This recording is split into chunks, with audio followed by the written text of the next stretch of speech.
Captain Rendar. You have been a persistent thorn in my side. This is Star Wars: Shadows of the Empire. Shadows of the Empire was not a game I ever thought I'd have the privilege of playing. Back when I was a kid, it was too violent in my parents' eyes. By now, I played far more violent games, but it was built for an era of gaming that has long since passed, and wasn't exactly made to run on Windows 7. Lo and behold, though, Good Old Games ported it over after Disney gave them access to it, and now I can finally see what all the fuss is about. And I'm especially curious since every gaming outlet now loves to go on about how horribly this game has aged.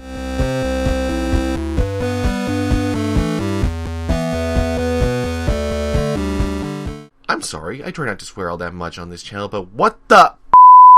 This game is fine! I mean, it's aged considerably, but by comparison to most N64 games, this thing holds up way better than I expected.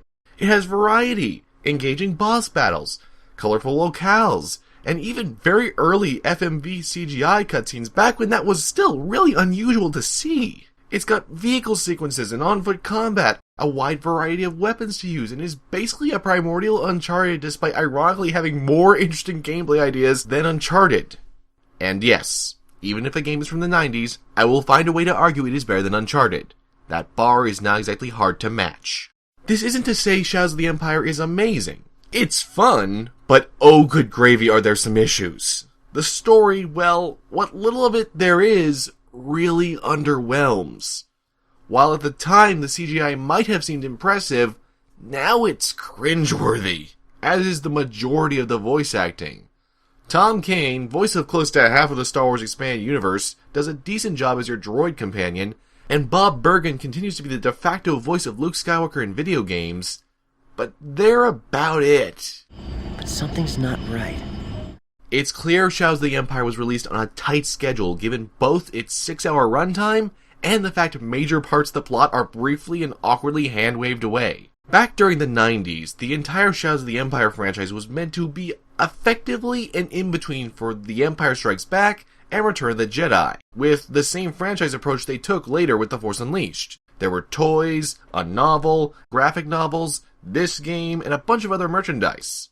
Unlike The Force Unleashed, the book was the priority here, not the game, which is likely why things are so short and rushed in the game.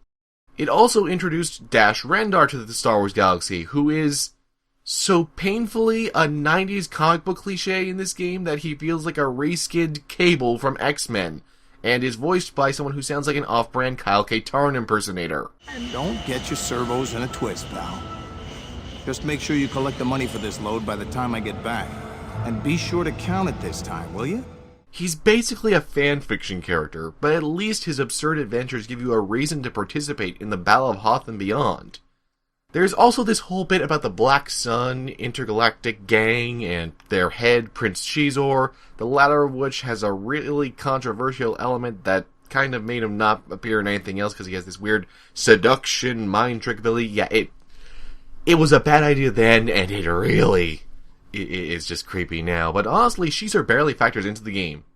Seriously, he's supposed to be the main villain, but the game has to work around a novel's plot that's not really about action. At least not how a 90s game would structure it, and as a result, barely features Shizor interacting with Dash. Most of it is supposed to be about subterfuge, and ironically enough, involves trade agreement shenanigans like the Phantom Menace. The game cares very little for this, instead pitting you against two bounty hunters, a variety of Imperial forces, and a swoop gang. Now, when talking about gameplay, Shadows of the Empire is ironically at its best when it's on the ground. While it starts and ends in vehicle sections, those very same sequences clearly show how hard the development team was rushing to get the game out. The Hoth section is often praised as the best part of the game, but honestly it plays like a Rogue Squadron tech demo, except enemies take way longer to kill. While the controls for the Snowspeeder are more authentic, they don't give you any tutorial, so you're just flailing about until you figure out that the left and right buttons held down together are how you slow yourself down. There's no indication that this is what you're supposed to do, you just have to figure it out. Besides that, you really just strafe around a bunch and harpoon a few AT-ATs after their escorts are taken out. It's not bad, but even with all that I said about its masochistic nature, I still prefer the original Rogue Squadron. To its credit, though, the Hoth sequence does have a lot of activity for what was, at the time, an N64 game that was later ported to PC. After the battle inevitably goes south, you arrive back at Echo Base, and suddenly things become so much better. The on-foot shooting is incredibly simplistic, don't get me wrong. It's mostly about spray and pray, not accuracy.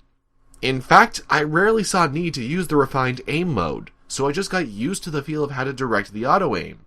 There is also an optional first-person view, but it offered no real advantages either. The thing is, though, the auto-aim is pretty reasonable, and it really nails the feel of being a sci-fi western.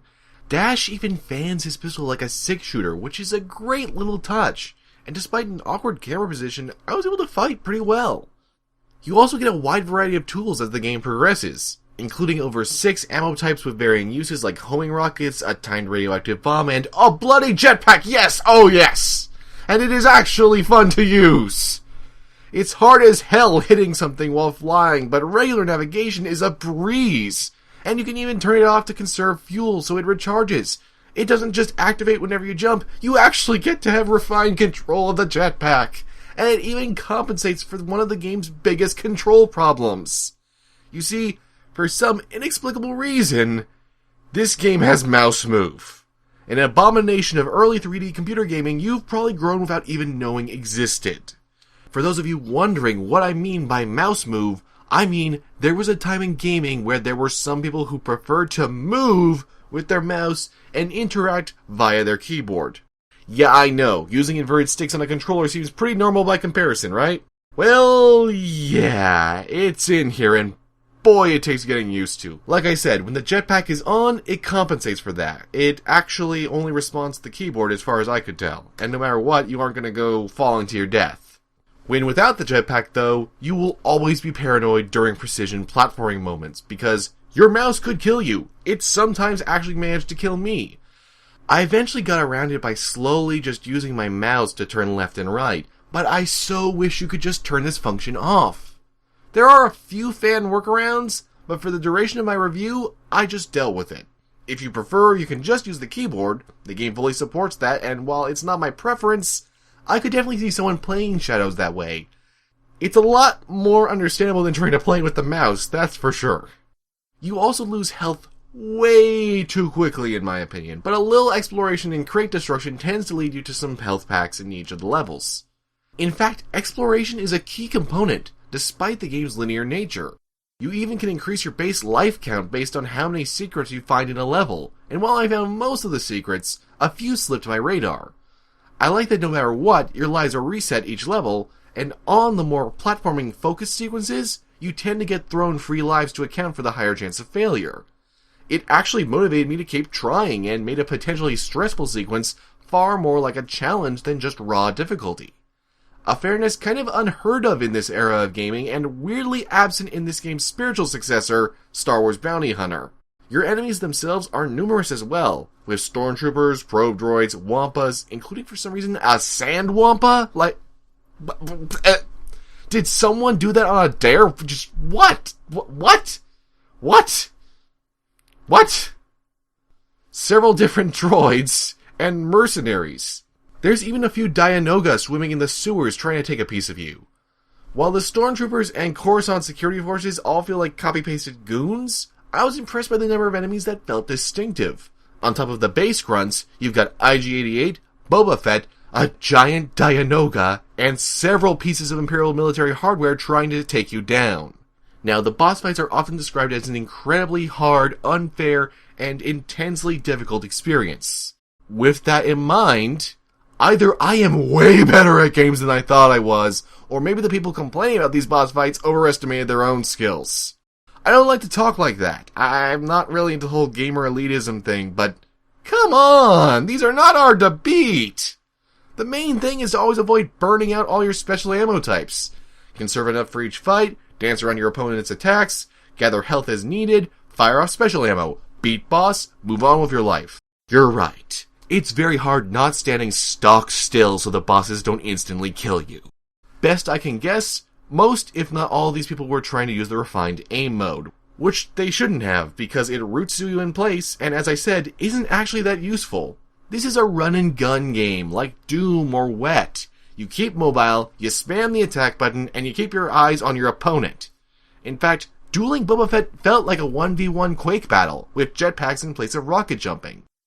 Each boss fight was loads of fun, and yeah, I don't get the complaints. I mean, you could have a field day with the story or some of the vehicle sections, which we'll be getting to in a minute, but these are fine. These sections are fine. These boss fights are fine.